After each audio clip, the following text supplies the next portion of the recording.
بجاه من بيته في طيبة حرم واسمه قسم من عظم القسم يا رب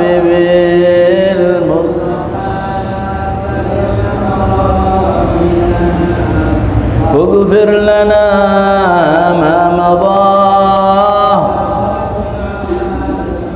اللهم صل وسلم وبارك عليه وعلى آله الفاتح لرسولنا حبيبنا شفيعنا سيدنا محمد بن عبد الله صلى الله عليه وسلم ثم إلى أرواح آبائه وإخواننا أنبياء المرسلين وآل كل من صحابة أجمعين وتابعين وتابعين وسلم بسم الله وسلم حاضر الله بن عيسى سيدنا الفقيه المقدم محمد بن علي بعلوي سيدنا عبد الرحمن سيدنا محمد مولى داوود وشيخ الصغار سيدنا محمد الله أخوانا من درجتهم الجميع ثم إلى ركب الملاء الشيخ عبد الله بن أبي بكر الدرسون الشيخ أبي بكر الشيخ عبد بن سالم سيدنا عاقل بن سالم سيدنا محمد سيدنا محمد وإخوان وذريتهم الجميع ثم إلى ركب الأنفاس والعلم إبراس الحبيب عمر بن عبد الرحمن العطاس والشيخ علي بن باقس والحبيب علي بن حسن العطاس وصول وبرين ثم إلى ركب الإرشاد وبوغ العباد والبلاد الحبيب عبد الله بن الحداد أغم الحداد أحمد زين الحبشي بن من أحمد زين الحبشي وصول وبرين ثم إلى الأبي عبد الله بن أمان الشاطري وأولادي لمهدي والأبي أبو بكر والأبي حسن سالم والحبيب شيخ بن سالم العطاس وصول ثم إلى الأبي شفيق بن محضر بن شهاب ثم إلى أرواح من وقف هذا ثم إلى أرواح سافي جاوة ثم إلى أرواح من وقف هذا المسجد ومن عمر هذا المسجد ثم إلى أرواح والدينا ووالديكم وأمواتنا وأمواتكم وأموات المسلمين والمسلمات والمؤمنين والمؤمنات أن الله يغفر لهم ويرحمهم ويؤدي درجات في الجنة وينفعنا بأسرارهم وأنوارهم وعلومهم في الدنيا والآخرة ويفتح علينا عليكم فتح العارفين ويقضي حاجاتنا وحاجاتكم ويختم لنا ولكم بالحسنى في خيرنا العافية وإلى حضرة النبي محمد صلى الله عليه وسلم الفاتحة. أعوذ بالله من الشيطان الرجيم. بسم الله الرحمن الرحيم. الحمد لله رب العالمين الرحمن الرحيم مالك يوم الدين.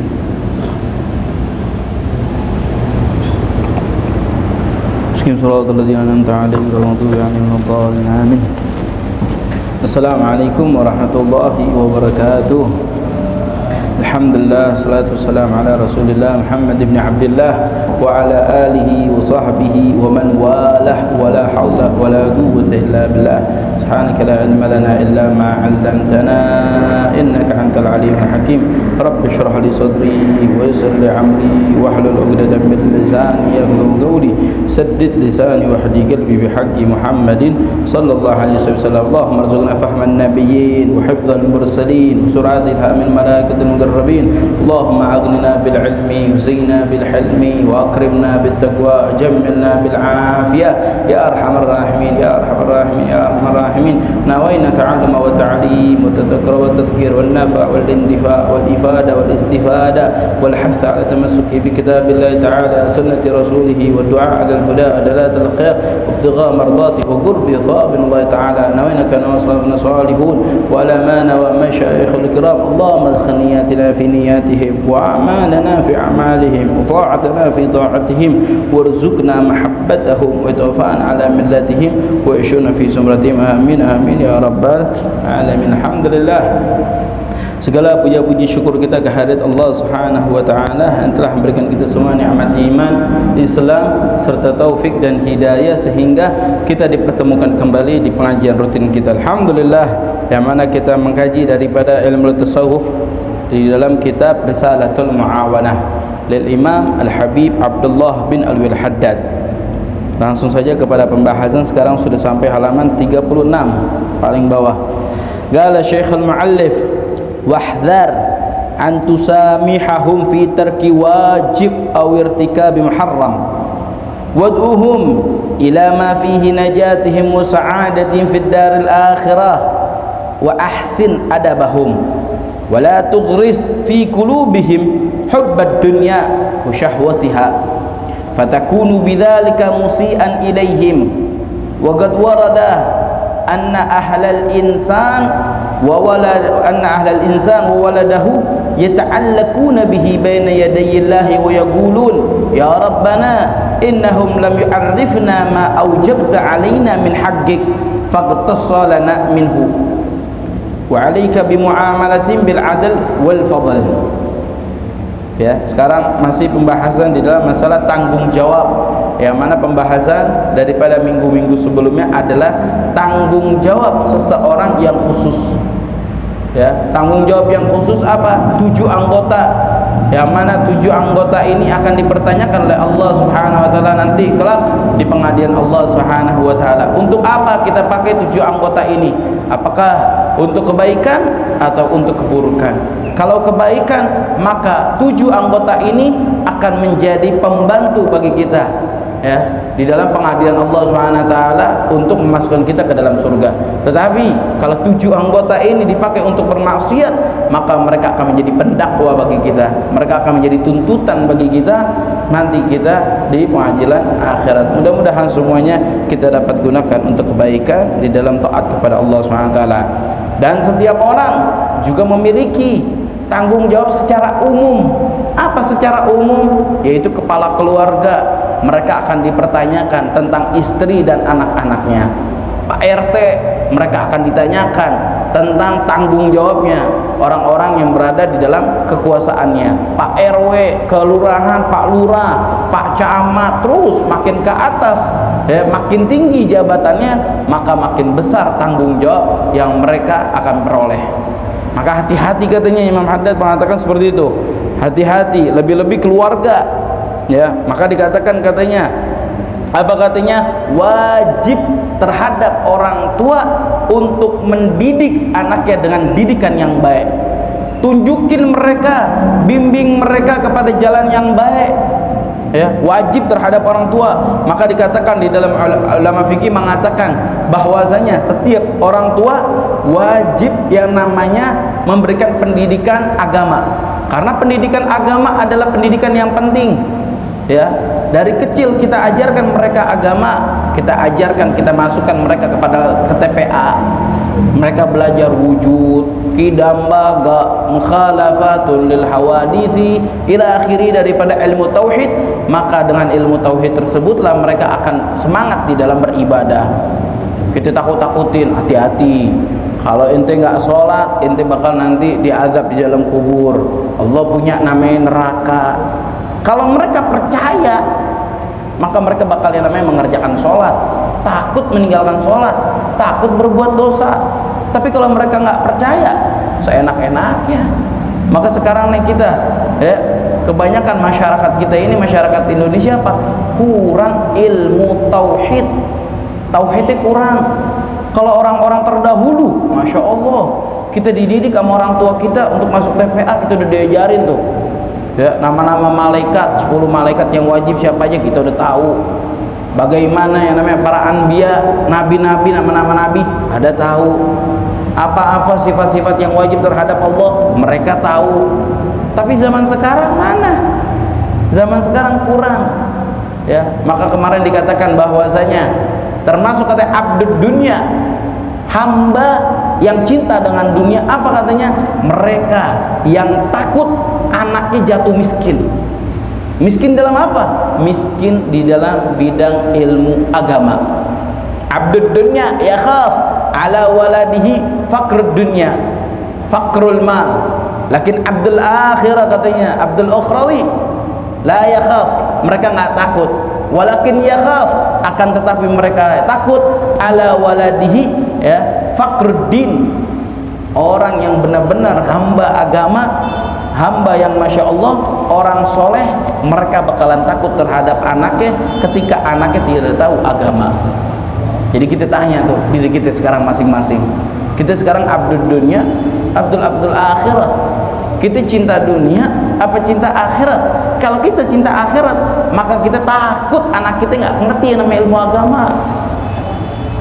Ya, maka diajarin tuh dari dulu, kita diajarin sama orang tua kita masuk ke TPA, belajar Iqra, belajar ilmu tauhid. Kenapa? Karena dengan adanya ilmu tauhid, dengan adanya ilmu keyakinan, orang takut ninggalin sholat.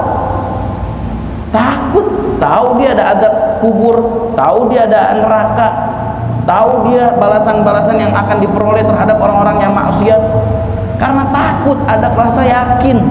Tapi kalau sekarang tauhidnya kurang, jadi bagaimana? Enak aja ninggalin sholat, khobar khair, tenang aja dah. Ente ninggalin sholat, tenang aja. Umat Nabi Muhammad diberikan kemuliaan oleh Allah. Kalau umat terdahulu ketika mereka melakukan maksiat, di pintu rumah mereka udah ditulis, ada tulisan maksiat yang mereka lakukan dan hukuman dosanya yang mereka lakukan. Umat terdahulu, bahkan umat terdahulu katanya ketika mereka kena najis, apa yang mereka lakukan? Bajunya kena najis, bajunya dipotong. Umat kita, umat Nabi Muhammad, umat rahmah katanya, rahmat. Yang mana umat Nabi Muhammad kalau kena najis cuci aja cukup. Mereka kalau punya dosa, Allah tutupin dosanya. Naudzubillah min dzalik, orang bangga dengan dosanya, naudzubillah. Ya, karena sekarang nih banyak orang nih kurang daripada ilmu tauhid. Maka penting setiap orang mempelajari ilmu tauhid. Karena mereka kurang dengan ilmu tauhid, mereka nggak percaya dengan rezeki yang Allah SWT berikan. Kalau mereka percaya dengan rezeki yang Allah berikan, mereka nggak mau yang namanya itu susah payah segala macam. Waktu belajar, belajar. Waktu ngaji, ngaji. Waktu kerja, kerja. Jadi bedain waktunya. Kapan waktu kita kerja? Dari pagi kita kerja sampai sore hari kerja. Tapi waktu sholat, sholat. Waktu ngaji jangan ditinggalin. Apalagi ma bainal isya'in, di antara maghrib dengan isya. Beruntung kita orang, habis maghrib kita ngaji bareng-bareng sampai isya. Kenapa? Karena ini akan menjadi cahaya nujuman li ahli sama, bintang bagi penduduk langit. Dan pahalanya bahkan dikatakan lebih besar, lebih mulia daripada puasa siang hari. Kalau dipilih puasa siang hari atau ngidupin antara maghrib sama isya, galal ulama ya, ketika waktu itu Imam Ahmad As-Sakhawi, beliau bertanya kepada gurunya, lebih bagus mana? Ngidupin antara maghrib dengan isya dengan berzikir kepada Allah, dengan yang namanya mengkaji daripada kitab-kitab Allah, daripada kalam as-salafun as-salihun, atau puasa di siang hari? Gurunya mengatakan dua-duanya ente kerjain. Ente puasa ketika siang hari, malamnya ente ta'lim, malamnya ente baca Quran, malamnya berzikir kepada Allah. Kata beliau, anak nggak bisa, dua-duanya anak nggak bisa. Kalau anak siang puasa, maghrib anak bakal berbuka makan. Kalau makan capek malas yang namanya ibadah. Maka kata gurunya, lebih bagus ihya ma bainal isya'in, hidupin antara maghrib dengan isya, dengan cara baca Quran, dengan cara begini ngumpul mengkaji daripada kitab as-salafun as-salihun ya. Maka sekarang kurang daripada ilmu tauhid. Penting terhadap kita untuk memberikan pelajaran ilmu tauhid, karena dengan ilmu tauhid maka mereka ingin beribadah kepada Allah Subhanahu wa ta'ala. Maka dikatakan al-wajib 'alaika irsyadum ilal qiyam bima farradallahu 'alaihi min ta'atihi ma harrama 'alaihi min ma'siyatihi. Wajib terhadap orang tua membimbing anaknya, memberitahu anaknya apa yang diwajibkan terhadap mereka dan apa yang dilarang terhadap mereka, apa yang diharamkan terhadap mereka. Wahdhar ya, antusamihhum fi tarki wajib aw irtikabi muharram. Hati-hati, jangan kalian membiarkan anak-anak kalian ya ketika mereka meninggalkan suatu hal yang wajib, ketika mereka mengerjakan suatu hal yang haram. Jangan kalian biarkan. Orang sekarang anaknya pacaran, ketawa, girang, naudzubillah min dzalik. Anaknya pacar, alhamdulillah anak gue laku, naudzubillah min dzalik. Bukan alhamdulillah, naudzubillah min dzalik. Kalau laku langsung dikhitbah, langsung dinikahin, alhamdulillah. Kalau dipacarin, naudzubillah min dzalik. Anak sekarang nih, orang tua sekarang girang. Orang tua sekarang girang, anaknya joget-joget di TikTok, anaknya posting foto di Instagram, posting foto di WhatsApp, ya, posting foto segala macam, buka-buka aurat anak sekarang. Orang tuanya girang. Hati-hati, wahdhar, kata Imam Haddad, hati-hati. Jangan kalian biarkan anak kalian melakukan suatu hal maksiat kalian diam. Ketika mereka meninggalkan suatu hal yang wajib, kalian diam, jangan. Ketika mereka meninggalkan sholat, omelin, tegur. Jangan kalian biarkan. Kalau dari sekarang, dari kecil mereka dibiarkan meninggalkan suatu hal yang wajib, dibiarkan bagi mereka untuk membuka-buka aurat, posting foto, joget sana sini, maka bagaimana ketika nanti sudah dewasa akan sulit untuk merubahnya. Maka dikatakan tuh di dalam kitab Akhlaqul Banin, akhlak anak kecil itu ibarat apa? Ibarat pohon. Coba seandainya pohon sudah gede, udah tebal, batangnya udah keras, bisa gak tuh kita bengkokin? Bisa gak kita lurusin? Nggak bisa. Tapi kalau pohon masih kecil, bisa tuh kita lurusin, kita rapiin, bisa. Akhlak anak kecil seperti itu. Anak kecil akhlaknya kita rapiin dari kecil. Kalau dari kecil kita udah ajarin suatu hal yang baik, kita dengerin suatu hal yang baik, insya Allah ke depannya masih gedenya dia bakalan gampang. Tapi kalau dari kecil suka ninggalin sholat, dari kecil suka ngomong kotor, dari kecil suka menampakkan aurat, ketika dewasa sulit berubahnya bakalan sulit. Sebagaimana pohon yang udah keras, tobiat, ya bukan ini lagi, jadi tobiat, udah wataknya dia seperti itu. A'udzubillah wa na'udzubillah min dzalik. Maka teman, hati-hati, jangan kalian biarkan. Terus apa lagi? Wad'uhum ila ma fihi najatihim wa sa'adatihim fid daril akhirah. Ajak mereka terhadap suatu hal yang membuat mereka itu sukses, bahagia di mana? Fi daril akhirah, ya, fi daril akhirah, nanti di surga. Buat mereka nanti di akhirat mereka sukses, mereka bahagia. Fi daril akhirah, bukan fi daril dunia. Bukan ketika di dunia, tapi nanti di akhirat biar mereka sukses masuk ke dalam surga Allah Subhanahu wa ta'ala. Wa ahsin adabahum, perbaikin adab mereka. Bagaimana tata cara dari kecil kita ajarin, ketika ketemu orang dewasa untuk cium tangan, ya, ketika lagi makan pakai tangan kanan, ketika lagi minum pakai tangan kanan, masuk ke WC, masuk ke kamar mandi dahulukan kaki kiri, keluar dari masjid dahulukan kaki kiri, masuk suatu hal yang baik, masuk masjid dahulukan kaki kanan. Kita ajarin, kita tuntun pelan-pelan. Dahulu Al-Habib Abdullah bin Umar Asy-Syatiri mengajarkan anak-anaknya, Al-Habib Salim, Al-Habib Hasan, Al-Habib Mahdi, Al-Habib Abu Bakar, semua diajarin dari kecil, diajarin. Jadi meskipun Al-Habib Abdullah Asy-Syatiri orang alim, orang ulama, ya, ulama pada saat itu, beliau sibuk dengan yang namanya mengajar para tolabahnya, para murid-muridnya, para santrinya, tapi tidak lupa mengajarkan anak-anaknya. Diajarin setiap keluar masjid, ayo doa masjid, baca doa masjid, keluarin kaki kiri, keluarin kaki kiri, masuk masjid, ayo dahulukan kaki kanan, dahulukan kaki kanan, doa, baca doanya dibaca.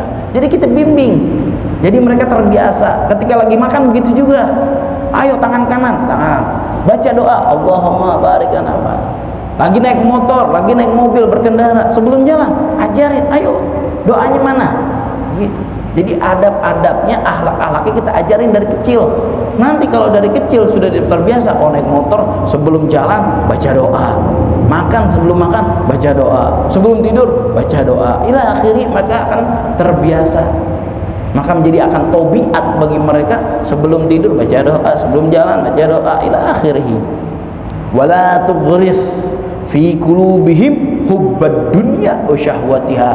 Jangan kalian tanam, jangan ditanam di dalam hati mereka kecintaan terhadap dunia, wa syahwatiha, dan daripada syahwat-syahwat dunia.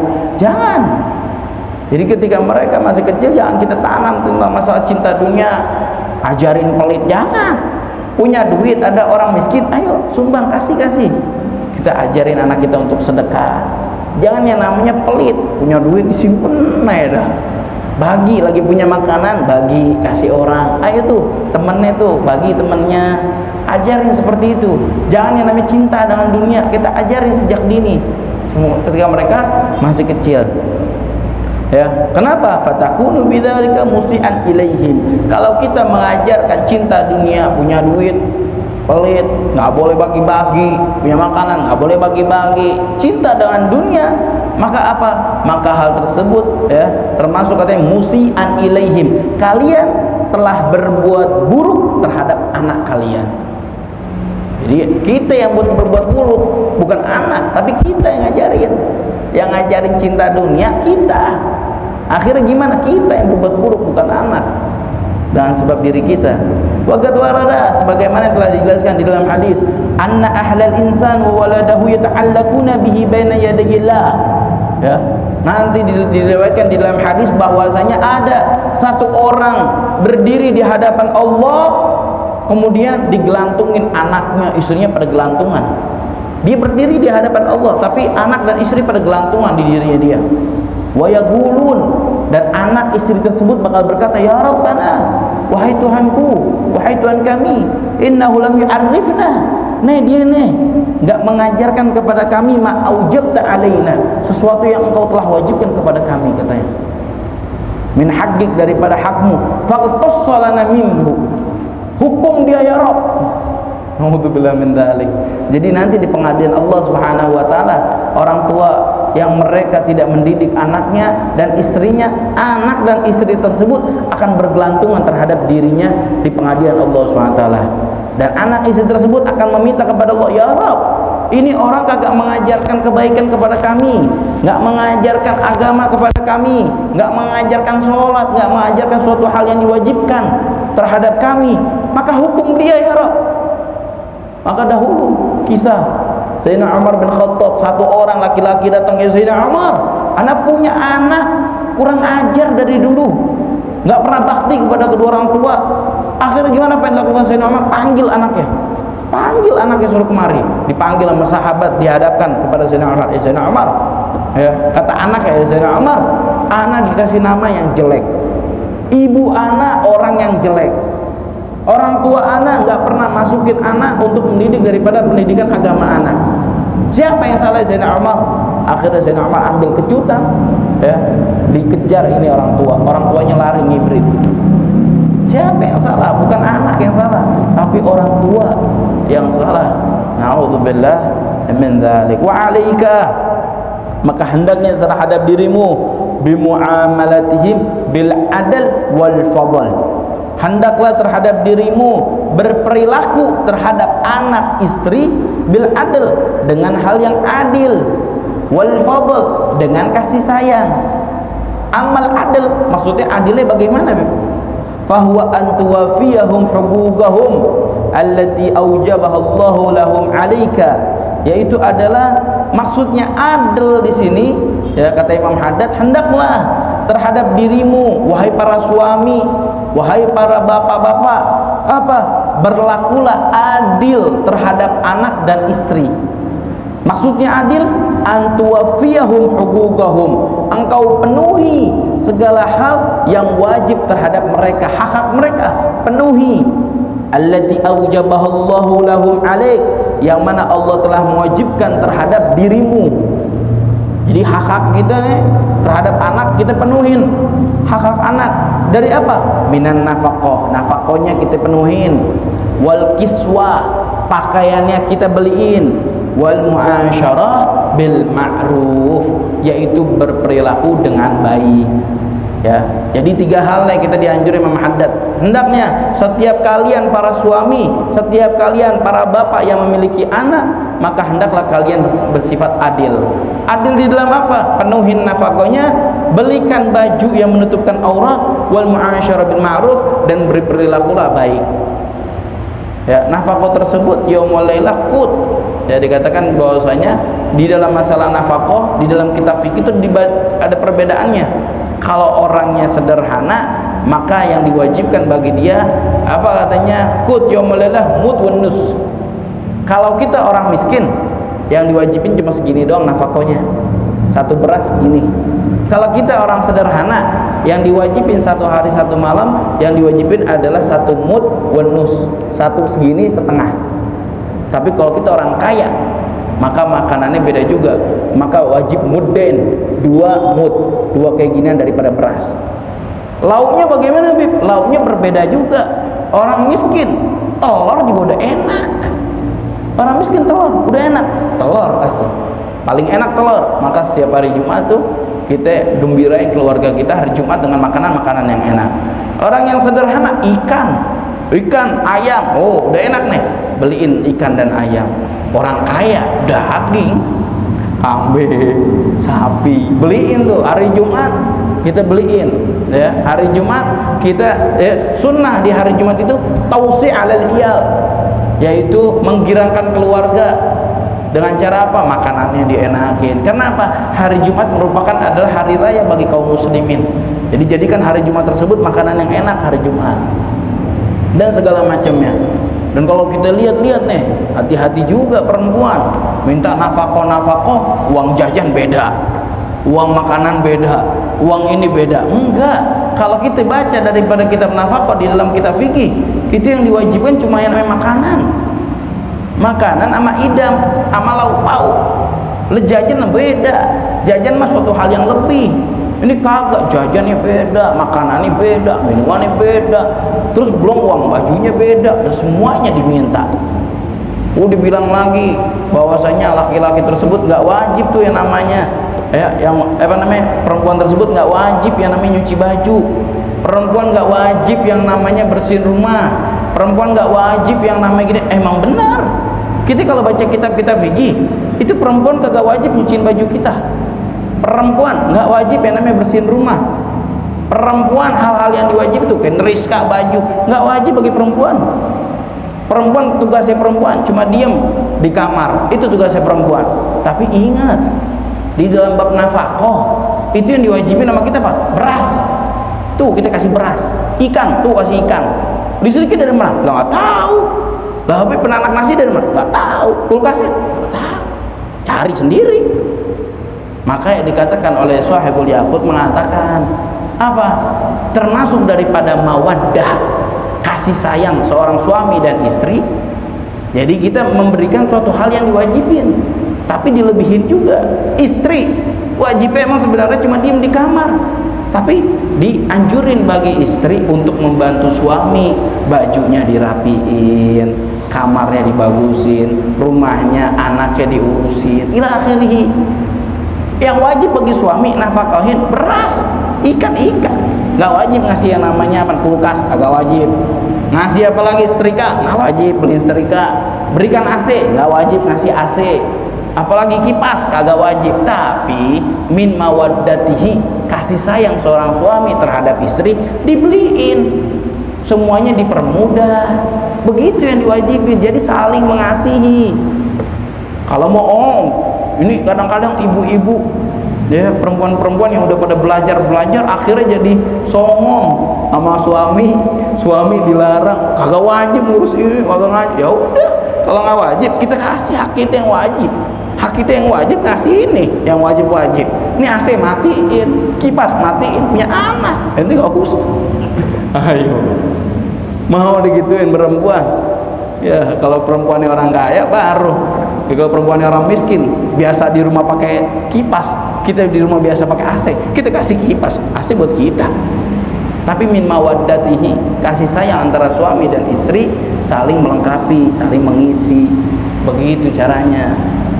Ya, kalau mau yang wajib, ayo, ente wajib, anak wajib. Kalau mau yang wajib, akhirnya terus yang ada kagak ada kasih sayang. Enggak, hati-hati. Begitu juga kiswah, pakaian. Tapi pakaian maksudnya begini gimana, Beb? Tiap minggu kita beliin pakaian? Kagak. Adatnya Bilad, kebiasaannya di kota tersebut bagaimana? Oh, kebiasaan di Indonesia beli baju baru setahun sekali, Idul Fitri. Ya udah beli baju baru setahun sekali. Itu kalau mau yang wajib. Tapi kita sebagai suami punya kasih sayang terhadap istri. Ya Allah, tuh baju istri udah kusem banget warnanya udah nggak bagus. Ini bahannya udah jelek, kelihatannya udah capek. Kesian ya istri. Akhirnya gimana? Kita sebagai suami karena sayang sama istri, kita beliin lagi baju yang baru. Ya gak? Ada yang sebulan sekali beliin baju baru, ada yang ini. Ila akhir itu min mawaddatihi, ya kecintaan suami terhadap istri. Kalau mau yang nggak wajib ya wajib. Jadi begitu. Jadi kita sebagai suami, ya hak yang wajib bagi kita adalah kiswah wal mu'asyarah bil ma'ruf, perlakukan istri dan anak dengan hal yang baik. Jangan yang namanya istri main tangan, nggak boleh.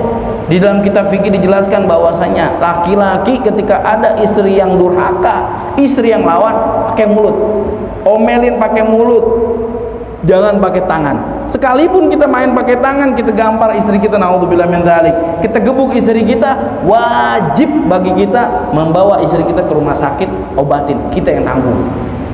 Oh, kita udah gampar, kita udah lukain sampai berdarah-darah, kita buang ke rumah emaknya, naudzubillah min dzalik. Wajib, hati-hati, gak boleh yang namanya main tangan. Perempuan itu lemah, berbeda dengan yang laki-laki. Ya, maka jangan kasar. Begitu juga terhadap anak juga begitu juga. Oh, Rasulullah mengatakan, kata di dalam hadis, ketika anak telah mencapai umur wa hum abna'us saba, kata fa'murhum bis shalah wa idza balagha wa huwa abna'ul ashar, katanya ya fadribuhum atau kama qala Rasulullah SAW. Di dalam hadis ada dikatakan, apabila seorang anak telah sampai umur 7 tahun, maka perintahkan mereka untuk sholat. Tapi apabila mereka telah sampai umur 10 tahun, maka pukul mereka. Rasulullah nyuruh pukul. Pukulnya pakai apa? Pakai sapu, pakai besi, pakai kabel gitu pukul. Kagak. Ya, di dalam ini semua syariat agama Islam telah diajarkan bagaimana tata cara memukul anak. Anak pertama, kalau dia ninggalin sholat, dia ninggalin suatu hal yang wajib, mengerjakan suatu hal maksiat, kita tegur dengan omelan. Terus omelan nggak kena, masih berbuat juga, baru pakai pukulan. Pukulannya juga pukulan yang tidak merobek daripada laham, wala yukassir azam, ya, nggak boleh merobek daripada kulit dan tidak boleh mematahkan daripada tulang. Pukulan takdib, bukan pukulan iqab. Kama galal ulama, pukulan tersebut adalah pukulan yang memberikan pendidikan, bukan pukulan hukuman. Beda kalau pukulan hukuman. Maka pukulan mendidik, ambil sapu, pukul, tapi pukulannya tersebut nggak boleh fil wajah. Kama qala sallallahu alaihi wasallam, wujuha la tadribu, kata Rasulullah SAW, jangan kalian pukul muka. Naudzubillah min dzalik, orang tua mukul, digampar anaknya, naudzubillah min dzalik. Enggak boleh mukul muka dan mukul suatu hal yang membuat dirinya tersebut dapat meninggal. Apa? Ini salah satunya kemaluan. Enggak boleh dipukul, perut ditonjok sampai ulu hati, enggak boleh. Pukulnya gimana? Pukulan-pukulan yang mendidik. Ya, oh beb, anak udah anak pukul, ninggalin sholat anak pukul, udah anak omelin anak pukul, anak segala macem. Ini nggak bisa juga dibilangin, kecuali musuh yang namanya gampar bener-bener. Maka bagaimana kalau ulama? Fatruku, tinggalin, jangan dipukul lagi tuh anak. Tinggalin, udah diemin, tinggalin, dan buat mereka itu merasa menyesal. Udah ditinggalin, diajak ngobrol, jangan. Udah ditinggalin, dibuat baik, jangan. Tinggalin mereka maksudnya gimana? Diemin, udah, jangan dipukul, jangan diomelin, udah diem. Minta sama Allah, banyak-banyak doa, banyak-banyak tawakal. Udah minta sama Allah SWT. Kita udah usaha, ya. Banyak orang tua udah dipukul, nggak dengerin juga, dipukulnya tambah parah. Jangan, nggak boleh pukul tambah parah. Maka dikatakan wal mu'asyarah bil ma'ruf wa minal adl al wajib, dan termasuk daripada sifat adil yang wajib, anturad'a ba'dahum an dzulmi ba'd, melarang mereka untuk saling menzalimi kakak dengan adik. Kita tugas orang tua adalah melarang kakak untuk menzalimi adik, adik begitu juga terhadap kakak, istri terhadap anak, dan segala macam. Wa taqtasu limadlumihim min man zalamahum, dan kita menghukum orang yang telah menzalimi. Jadi kalau ada orang yang berbuat salah, orang yang berbuat zalim, kita hukum di keluarga kita. Jangan kita biarkan, ya, jangan dibiarin. Kita larang mereka untuk saling menzalimi, kita hukum mereka apabila ada di antara mereka yang menzalimi. Wa fil hadis, innal 'abd yuqtab jabbaran wa ma yamliku illa ahla baiti. Sesungguhnya di dalam hadis disebutkan, seorang hamba dikatakan ditulis sama Allah SWT termasuk orang yang berbuat buruk, orang yang berbuat kejam. Wa ma yamlik illa ahla baiti, dan dia tidak menemukan kecuali siapa? Kecuali keluarganya. Maksudnya gimana? Yakni fayajuru alaihim. Dia nggak pernah berbuat jahat, dia nggak pernah berbuat kejam terhadap orang lain, tapi dia berbuat kejam terhadap keluarganya. Istrinya dibuat kejam, di kandang berani, di luar takut. Di luar takut, tapi di kandang istrinya diomelin, diiniin, tapi di luar takut sama orang, takut. Naudzubillah min dzalik. Maka dikatakan ya, bahwa saya ada seorang hamba ditulis sama Allah SWT, ditetapkan sama Allah termasuk orang yang berperilaku kejam, tapi tidak ditemukan kekejamannya kecuali terhadap siapa? Kecuali terhadap keluarganya. Dia berbuat zalim, dia berbuat kejam terhadap keluarganya. Wa ammal fadl, adapun kasih sayang dianjurkan terhadap setiap bapak dan setiap orang tua, fahuwa an la taqtasi alaihim fi talabil huquq allati aujabahu Allah laka alaihim. Dan termasuk daripada sifat rasa kasih sayang suami terhadap istri, bapak orang tua terhadap anak adalah jangan meminta kepada mereka daripada hak-haknya. Allati aujabahu laka alaihim. Jangan terlalu maksa mintanya. Anak, ente nih jadi anak biar bakti kepada orang tua. Anaknya disuruh sono, suruh sini, dibudakin bener-bener tuh anak. Naudzubillah min dzalik. Jangan terlalu meminta banget yang namanya hak mereka. Istri tahu gak? Surganya di telapak kaki suami, cium nih kaki. Astagfirullahaladzim. Gak boleh. Jangan terlalu meminta, jangan terlalu memaksa. Ente tahu gak, istri ini lebih bagus dia diam di dalam rumah suami daripada rumah orang tua.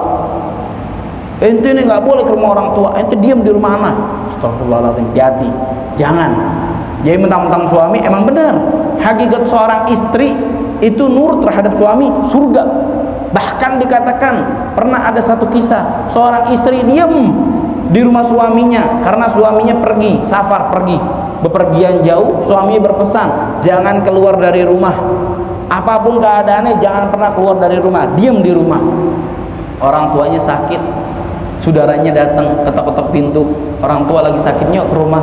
Ya, suami anak berpesan gak boleh keluar rumah, diam di rumah. Gak lama saudaranya datang lagi, orang tua lagi sekarat. Ya, suami anak berpesan gak boleh keluar dari rumah, gak keluar dari rumah dia. Datang lagi saudaranya, beberapa hari lagi datang lagi saudara, ketok-ketok pintu, orang tua meninggal. Ya, suami anak belum pulang, pesan suami nggak boleh keluar dari rumah. Subhanallah, dia mimpi ketemu orang tua, orang tuanya masuk surga dengan sebab taatnya dia terhadap suaminya. Dengar nih, baru dengar nih kisah kayak gini. Pulang-pulang istri langsung diomelin. Biar dengar nih ceramah nih kajian tadi nih, bilang katanya istri mesti taat sama suami, entar menyebabkan orang tuanya masuk surga. Akhirnya gimana? Kita meminta benar-benar, meminta maksa. Hati-hati, jangan. Kata Imam Haddad, an la taqtasi alaihim fi talabil huquq allati aujabahallahu laka alaihim. Jangan kalian memaksa, meminta hak kalian terhadap anak kalian, hak kalian terhadap istri kalian. Jangan terlalu memaksa, jangan pernah yang namanya merepotkan. Banyak dari sekarang orang tua memerintahkan kepada anaknya, ayo pilih istri atau orang tua. Nauzubillah min dzalik. Pilih suami atau orang tua. Nauzubillah min dzalik. Enggak boleh begitu. Damain. Karena suatu hal, tolak adalah abghadullah. Suatu hal abghad, Allah paling benci terhadap suatu hal yang halal. Ada halal, tapi Allah benci terhadap hal itu. Apa? At-tolak, menceraikan. Di hati orang tua. Orang tua ngomongin kayak gitu kepada anak, ayo nanti pilih istri atau anak, nanti pilih suami atau anak. Naudzubillah min dzalik. Jangan kalian minta. Rasulullah mendoakan rahimallahu walidana ana waladahu ala birri. Rasulullah berdoa kepada Allah, ya Allah, berikanlah rahmat terhadap orang tua yang membantu anaknya untuk taat kepada orang tuanya. Jadi jangan repotin anak. Anak udah pada yang namanya nikah, dibilangin durhaka, ente nggak datang ke rumah orang tua, ayo datang ke rumah orang tua, begini. Jangan. Doa bayar banyak, ya Allah, mudah-mudahan anak pada taat, sering ziarahin orang tua, sering ngasih hadiah orang tua. Lebih bagus kayak gitu. Rasulullah yang memberikan doa, Allah akan memberikan rahmat terhadap orang tua yang membantu anaknya untuk berbakti kepadanya. Jadi mudahin mereka untuk berbakti, bukan dipersulit. Naudzubillah, thumma naudzubillah min dzalik. Mudah-mudahan Allah berikan taufik kepada kita semua dan memberikan kemudahan taufik kepada kita semua di dalam mengamalkan apa yang dikatakan Imam Habib Abdullah bin Haddad, memberikan kesehatan, rezeki yang banyak yang berkah kepada kita semua sehingga kita dapat menghadiri pengajian rutin kita. Allahumma hadina bi hudak waj'alna mimman yusari'u fi ridhak wa la tuwallina waliyan siwak wa la taj'alna mimman khalafa amraka wa 'asak wa hasbunallahu ni'mal wakeel la hawla la quwwata illa billah. Sallallahu alaihi wasallam Muhammadin nabiyil sallallahu alhamdulillahi rabbil alamin.